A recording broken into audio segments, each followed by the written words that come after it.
My brother's new girlfriend laughed at my old coat during his housewarming party. In front of everyone, she joked that I looked homeless and asked if I needed a place to sleep. My father laughed too and told me to stop being so sensitive. Then she started bragging about her new boss, without realizing that boss was me. And that's where everything changed. Stay until the end, because this story only gets crazier from here. And before we begin, tell me where you're watching from today. The exhaustion felt unbearable. Not the kind you get after missing one night of sleep, but the kind that settles deep into your bones after months of non-stop pressure. 3 hours earlier, I had finally closed the biggest business merger of my career after 6 brutal months of work. I sat inside my old 2014 Honda Civic with the engine running weakly. The air conditioner had stopped working halfway through the drive, and the summer heat made the inside of the car feel suffocating. I leaned my head against the steering wheel and closed my eyes for a moment. The smell of old coffee and worn fabric filled the car. Honestly, I should have gone home. Not to this party, to my real home.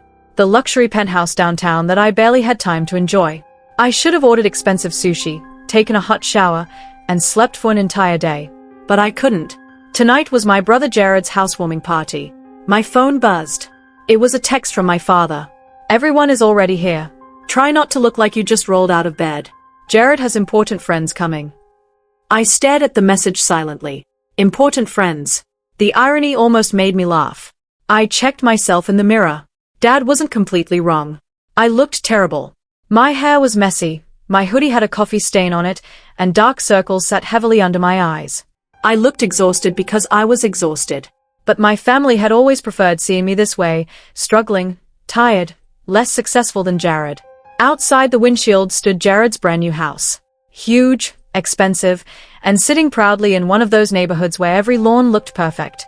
It was exactly the kind of house he had always dreamed about. And, of course, my parents had helped pay for most of it. When Jared needed support, they called it helping him build a future. When I needed help at 18, they called it building character. I grabbed the gift bag from the passenger seat.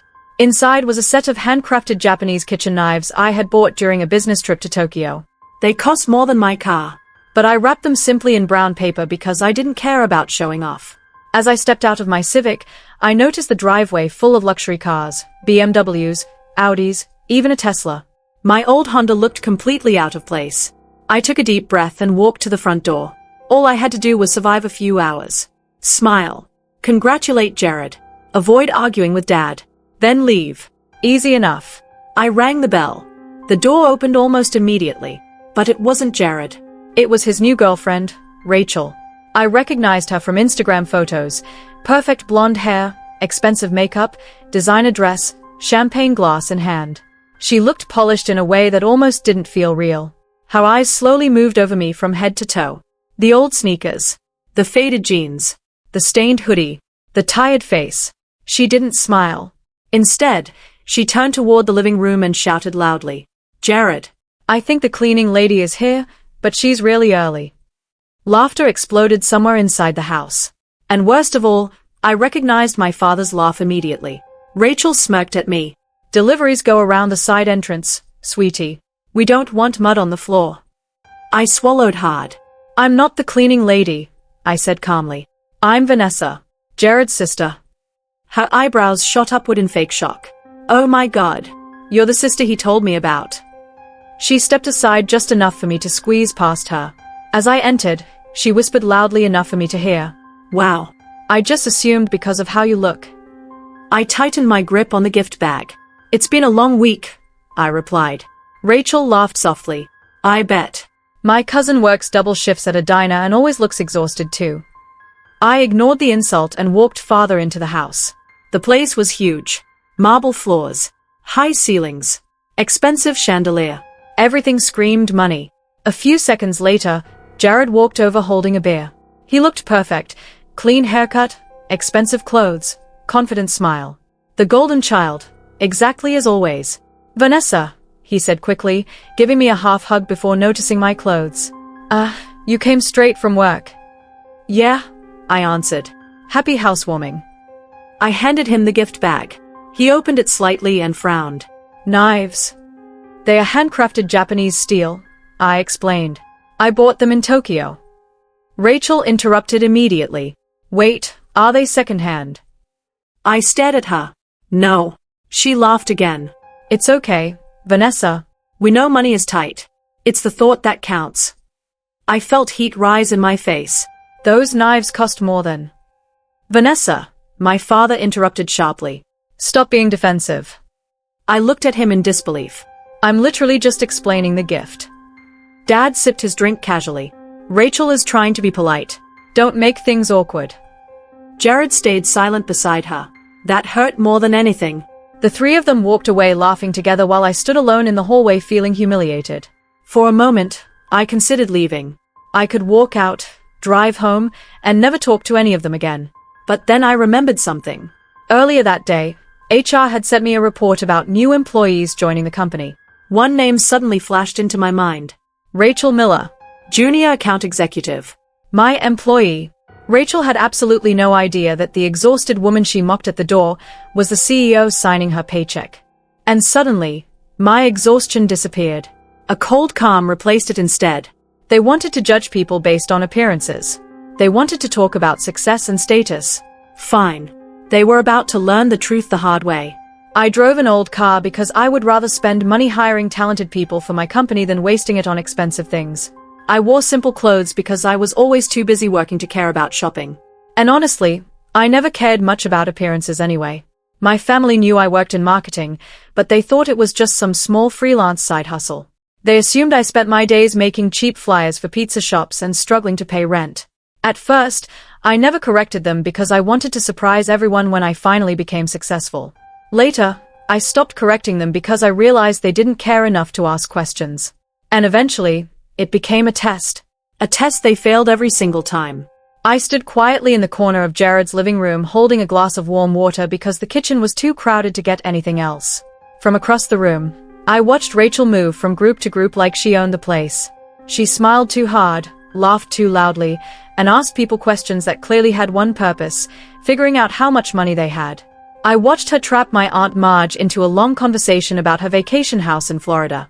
Then she moved on to one of my father's old business partners, touching his arm every few seconds while pretending his terrible jokes were hilarious. But eventually, her attention returned to me. She saw me as the weakest person in the room, the easiest target. Rachel walked over with Jared beside her and a few of her perfectly dressed friends following close behind. So, Vanessa, Rachel said loudly enough for nearby guests to hear, Jared told me you're still single. I've been busy, I answered calmly. Busy doing what? She asked with a fake innocent smile. Looking for a rich husband. Her friends laughed quietly. Honestly, she continued while looking me up and down, you might want to try a different strategy. Maybe put a little more effort into your appearance. Jared looked uncomfortable but stayed silent. He just stared into his drink. I focus on my career, I replied evenly. Rachel made air quotes with her fingers. Your career, she repeated mockingly. Freelancing sounds terrifying. Never knowing where your next paycheck is coming from? I'd lose my mind. I manage just fine, I said. Well, maybe you should learn from me, Rachel announced proudly. I just landed a huge position at one of the top companies in the city. Oh really? I asked. Yes, she said proudly. Helix Media. My heartbeat slowed for a moment. Helix Media. My company. Rachel had only worked there for 3 days. It's extremely competitive, she continued confidently. Only the best people get hired there. We work with Fortune 500 companies. Dad walked over then, clearly impressed. Now that's ambition, he said proudly while patting Jared on the shoulder. See, Vanessa? Rachel is going somewhere in life. Rachel smiled proudly before adding, I'm actually becoming close friends with the CEO already. I nearly laughed into my water. She really likes me, Rachel continued. She said I remind her of herself when she was younger. We're having lunch next week to discuss my future in management. I stared at her silently. That week, I had been trapped in meetings in Tokyo and locked in conference rooms closing a merger deal. I had never even seen Rachel Miller before tonight. She sounds very smart, I said carefully. Oh, she is, Rachel replied confidently. She hates lazy people and anyone who looks unprofessional. Honestly, Vanessa, if you walked into our office dressed like that, security would probably throw you out before you reached the elevators. Everyone around her laughed. Even my father smiled. At least one woman in this family is successful, he joked while raising his glass toward Rachel. Good choice, Jared. Rachel leaned happily against my brother. Maybe once I'm fully settled in, she said sweetly, I can help Vanessa get a job too. Maybe in the mailroom or cleaning offices. The room went quiet for half a second. Even some guests looked uncomfortable. But then Jared laughed nervously. Yeah, he said awkwardly. Maybe you can help her out. I looked at my brother, then my father, and finally at Rachel, who sat there smiling proudly without realizing she had made a huge mistake. You know, Rachel, I said calmly, I'd really love to hear more about your role at Helix, especially this lunch meeting with the CEO. Rachel rolled her eyes. Oh please, Vanessa. Corporate business talk would probably confuse you. I smiled slightly. How's the Honda doing, by the way? Still falling apart, she added smugly. I didn't react emotionally. Running a multimillion-dollar company had taught me one important lesson. Losing control never helps. And right now, this wasn't just an argument. It was a battle for respect. I need to use the restroom, I said calmly. Second door on the left, Jared muttered while pouring Rachel another glass of champagne. And don't touch my skincare products. Rachel shouted after me while her friends laughed. I ignored them and walked down the hallway with my head high. The moment I entered the bathroom and locked the door, silence filled the room. I looked at myself in the mirror. The tired eyes were still there. The messy hair too. But something inside me had changed. The sadness was gone. Now there was only focus. I pulled out my phone and opened the private employee directory for Helix Media. Using my executive access, I searched her name. Rachel Miller, Junior Account Executive. Probation period. Started 3 days ago. I opened her file and scanned through her resume. It was full of exaggerations and obvious lies. She claimed years of experience at a company that had shut down long ago. She described herself as an expert negotiator, even though HR had already noted concerns about her lack of real experience. One line in the internal notes caught my attention. Monitor closely for cultural fit. At Helix, that was polite corporate language for, this employee could become a problem. Rachel had lied about her salary, lied about her role, lied about knowing the CEO personally. And now she had crossed a line by pretending to represent company leadership. That was serious. I opened my email and quickly messaged her supervisor, Marcus. Marcus, I'm currently at a family event and met your new employee Rachel Miller. She is falsely presenting herself as a senior executive and claiming to have private meetings with me. Please confirm her actual position and remain available for a call. I hit send. Then I opened my calendar and pulled up my schedule from the past week. Tokyo meetings. Merger negotiations. Boardroom sessions from morning until late night. Proof that everything Rachel said was completely fake. I took screenshots. The trap was ready. Now all I had to do was let her keep talking. I washed my hands slowly and splashed cold water onto my face. I didn't fix my hair or change my clothes. Let them keep believing I was the struggling older sister. The truth would hit harder that way. When I returned to the living room, the party was louder now. Music played in the background while people crowded around Rachel like she was the star of the evening. She sat comfortably on the white sofa beside Jared while my father looked at her with admiration I had never once received from him. I walked directly into the center of the group. Rachel glanced up at me. Oh, you found your way back, she joked. This house is probably bigger than anything you're used to. I managed, I replied calmly. Actually, I was thinking about what you said about Helix Media. Rachel narrowed her eyes slightly. What about it? I'm impressed, I said. Marketing is a difficult industry. It requires honesty and sharp instincts. Killer instinct, Rachel corrected smugly. That's why I'm moving up fast. I nodded slowly. You mentioned the CEO likes you, I said casually. What's she really like? Rachel smiled proudly as everyone leaned in closer. She's very private, Rachel whispered dramatically. But she opened up to me immediately. On Tuesday, we had this deep conversation in her office. She told me she's tired of people around her saying yes to everything. She said she sees leadership potential in me. People around her looked impressed. Jared practically glowed with pride. She even asked for my advice on the Kyoto account, Rachel added confidently. A small smile appeared on my face. The Kyoto account. I repeated softly. Rachel nodded. Very high-level stuff. International tech clients. Confidential, obviously. Obviously, I agreed. Then I tilted my head slightly. That's strange, though. Rachel's smile faded. What's strange? I pulled out my phone casually. Well, I said calmly, I follow Helix Media pretty closely, and I know for a fact that the company doesn't have a Kyoto account. The room suddenly became very quiet. The Kyoto office, I said calmly. Helix shut that branch down 4 years ago during company restructuring. The room instantly fell silent. Rachel froze.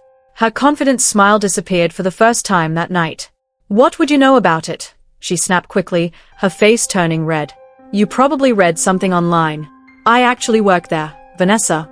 I know what happens inside the company. I ignored the insult. And the CEO? I asked.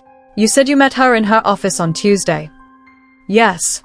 Rachel shouted, clearly losing her patience. Why are you interrogating me? Are you jealous or something? I slowly scrolled through my phone. That's strange, I said quietly. Because on Tuesday, every business news site showed the CEO of Helix Media in New York closing the Redpoint Analytics deal. I turned the phone screen slightly so nearby guests could see the photos. There are pictures of her ringing the stock exchange bell that morning. I looked directly into Rachel's eyes.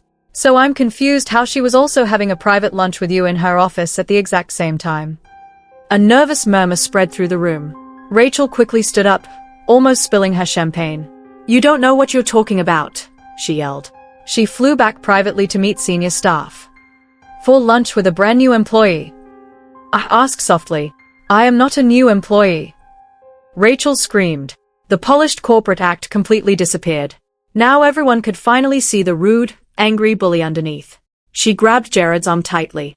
Are you really going to let her embarrass me like this in our house? Jared immediately stepped between us, his face red with anger. But he wasn't angry at Rachel for lying. He was angry at me. Vanessa, enough, he shouted. You show up here dressed like this, bring some cheap gift, and now you're trying to ruin my girlfriend's night because you're jealous. I'm not jealous, I replied calmly, even though his words hurt. I'm trying to warn you. She's lying to all of you. She's lying about her position. She's lying about her experience. She's lying about who she really is. Stop it, my father barked as he walked toward me. His face was full of disappointment. I knew inviting you was a mistake. You always do this. You can't stand seeing someone else succeed. I stared at him in disbelief. She called me homeless earlier, I reminded him. She tried to send me through the service entrance. She was joking. Dad snapped loudly. God, you're so sensitive all the time. Rachel suddenly wiped fake tears from her eyes and hid behind Jared dramatically. I tried to be nice to her, she said in a shaky voice. But she's toxic. I don't want her here anymore. Jared pointed toward the front door. Just leave, Vanessa.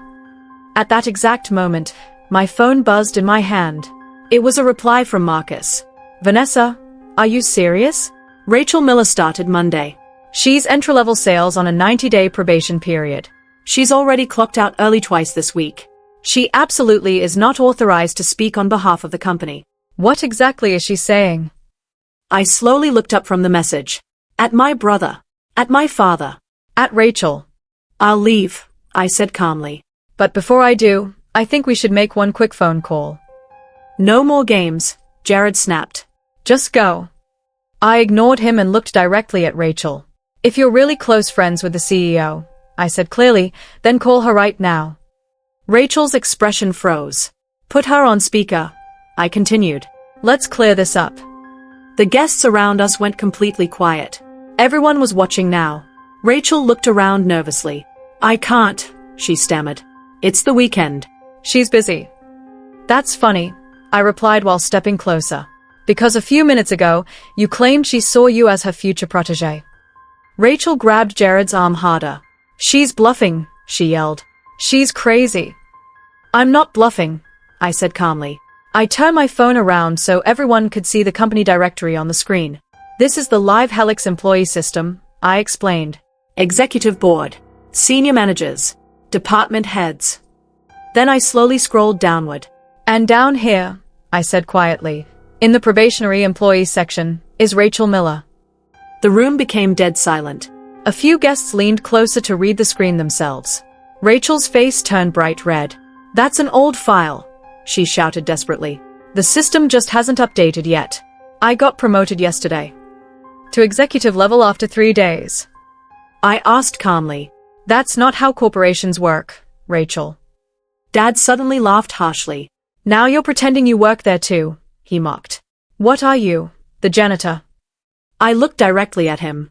No, Dad, I said softly. I don't work there. I paused for a moment. I own it. Rachel went completely pale. For the first time all night, she truly looked at me, not at my hoodie or old car, but at me. At the confidence in my voice. At the executive access on my phone. At the calm expression on my face. You spent all night bragging about Helix, I continued. About how exclusive it is. About how the CEO hates incompetence. I stepped closer. But you forgot to learn one very important thing. Rachel's lips trembled. You never checked who founded the company. It's owned by a holding group, she whispered weakly. Yes, I replied. VM Holdings. I held her gaze. VM stands for Vanessa Marie. The realization hit her instantly. Her knees nearly gave out beneath her. No, she whispered. That's impossible. You drive a Honda. I drive a Honda because I invest my money into my employees, I answered calmly. And I look exhausted because I just spent the last 3 days closing the Redpoint merger you read about online. Jared stared at me in complete shock. Ness, he whispered. Stop lying. Rachel suddenly lunged toward my phone in panic. You faked all this, she screamed. You made a fake app. I easily pulled the phone away and pressed one button. Calling, Marcus Thorne, VP of Sales. I turned on speaker mode. The phone rang twice before a deep professional voice answered. Vanessa, Marcus said immediately. I got your message. I'm looking at Rachel Miller's file right now. Why is she pretending to be an executive? Marcus asked through the speakerphone. Do you want me to remove her company access immediately? Because falsely representing the company at a public event is a serious contract violation. Rachel let out a shocked gasp. Jared's face went completely pale. My father's glass slipped from his hand and shattered across the floor. The room became painfully silent. Nobody moved. Nobody spoke. The only sound was the crunch of broken glass under my father's shoe as he slowly stepped backward, staring at my phone like it had exploded in his face. Marcus spoke again.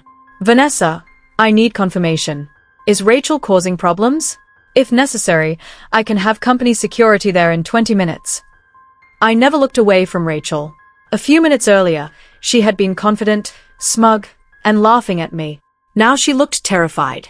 The fake confidence was completely gone. No, Marcus, I replied calmly. Security won't be needed. Rachel was just entertaining everyone with stories about how important she is at Helix. I paused slightly. I think her presentation is over now. Rachel made a small choking sound. Jared, she whispered desperately while reaching for my brother's arm.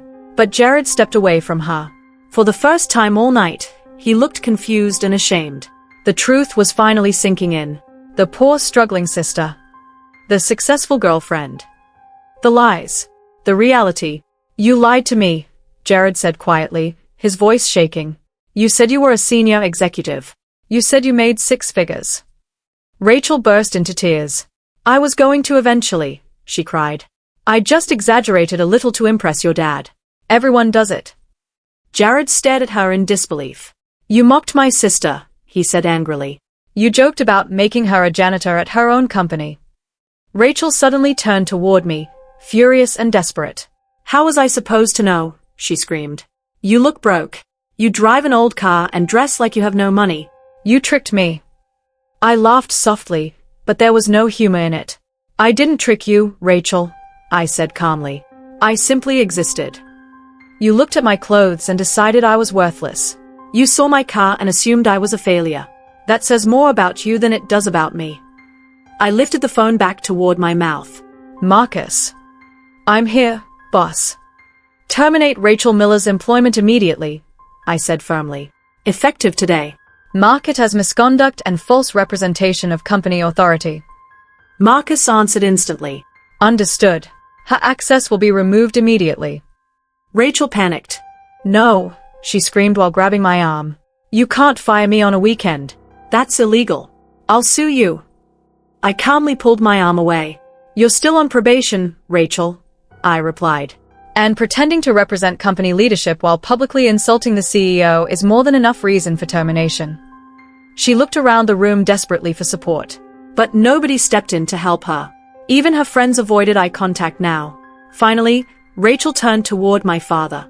"Thomas, please," she begged. "Tell her to stop." My father looked at me silently. For the first time in my life, I saw fear in his eyes. An hour ago, he saw me as the embarrassing daughter who never succeeded. Now he realized I was the most powerful person in the room. Slowly, he turned toward Rachel. "I think you should leave," he said quietly. Rachel looked stunned. "But Jared..." Jared didn't even let her finish. He walked to the front door and opened it. "Leave," he said coldly. Rachel stood frozen for a moment, shaking with humiliation and anger. Then she grabbed her purse from the sofa and stormed toward the exit. As she passed me, she leaned close and hissed, "You'll end up alone with all your money." I looked at her calmly. Better alone than living a lie. A second later, the front door slammed shut behind her. The front door slammed shut behind Rachel so hard that the sound echoed through the entire house like a gunshot. Then came silence. But this silence felt different from before. Earlier, the room had been tense, full of whispers, fake smiles, and hidden judgment. Now everyone was simply shocked. Nobody moved. Nobody spoke. The music had stopped somewhere during the argument, and no one had even noticed. I slowly looked around the room at all the people who had laughed at me earlier that evening. The neighbors. My father's wealthy friends. The guests who had watched Rachel mock me and said nothing. Every single face looked uncomfortable now. Some stared at the floor. Others avoided eye contact completely. "Well," I finally said, sliding my phone back into my pocket, "I guess that's the end of tonight's entertainment." My voice sounded calm, even to me. I looked at Jared. "Happy housewarming," I said quietly. "And enjoy the knives. They really are excellent quality." I turned toward the front door, ready to leave. "Vanessa, wait." It was my father. I stopped walking but didn't turn around immediately. "What is it, Dad?" I asked coldly. Did I make things awkward again? There was a long pause before he answered. "Please don't go." Something in his voice sounded different now. Smaller somehow. I slowly turned around. For the first time all evening, my father didn't look powerful or confident. He looked tired. Old. Defeated. The spilled scotch soaked into the expensive rug beside his chair while broken glass sparkled near his shoes. Jared leaned against the wall near the doorway with both hands covering his face.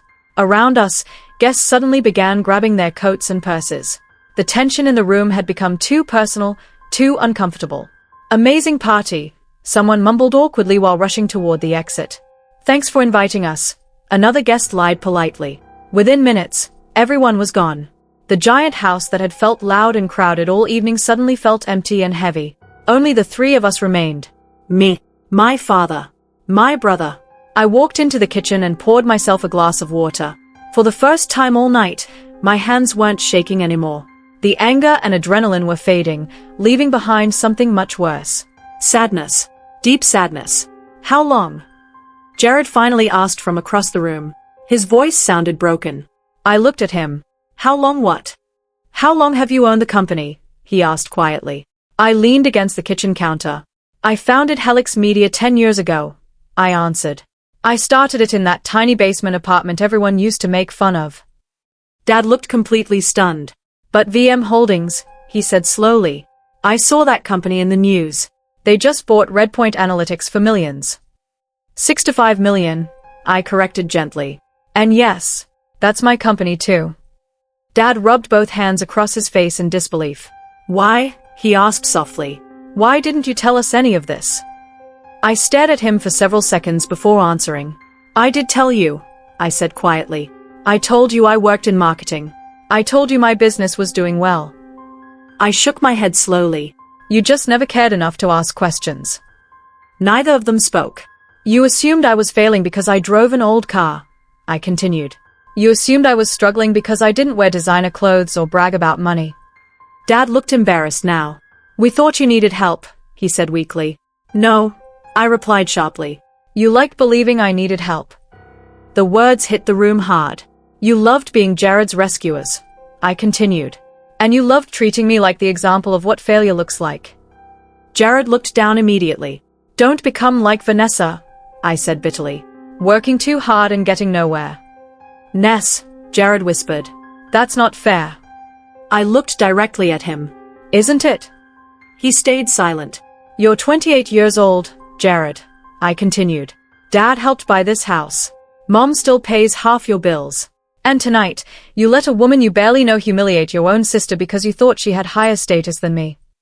I didn't know she was lying, Jared said quickly. I slammed my hand against the kitchen counter so loudly that both of them jumped.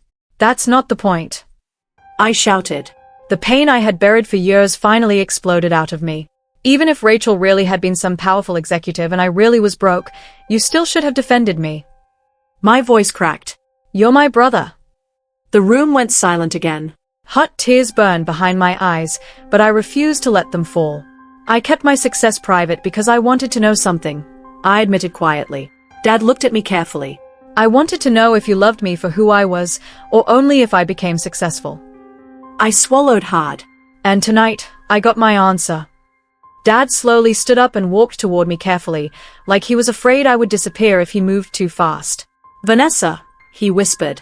I'm proud of you. I looked at him without speaking. You built a company worth millions, he continued. You're a CEO. This is incredible. But something about the way he said it made my stomach twist. I recognized that look in his eyes. It was the same look Rachel had earlier. Not love. Not pride. Admiration for power. Admiration for money. He wasn't seeing his daughter anymore. He was seeing a success story he could brag about to his friends. My daughter owns a company. My daughter made millions. I slowly stepped backward, away from him. Don't do that, I said quietly. His face fell. Don't suddenly pretend you supported me all along, I continued. You laughed at me tonight. You mocked the clothes I wore while I was busy building a business. I'm your father, he said painfully. Doesn't that matter? It matters more than anything, I answered. That's exactly why this hurts so much. I looked directly into his eyes. It's easy to love someone after they become successful. I paused. The hard part is loving them before anyone else sees their value. Neither of them had an answer for that. I picked up my purse from the kitchen counter. Oddly enough, I felt lighter than I had in years. The secret was finally gone. I didn't have to hide anymore. I didn't have to chase their approval anymore either. As I reached the front door, I looked back at Jared one last time. The knives really are expensive, I said softly. Try cooking for yourself once in a while. Ness, he called out weakly. Are we okay? I looked at my little brother standing inside his giant house, looking more lost than ever. And for the first time, I honestly didn't know the answer. I need space, I admitted quietly. A lot of space. I opened the door. Don't call me for a while.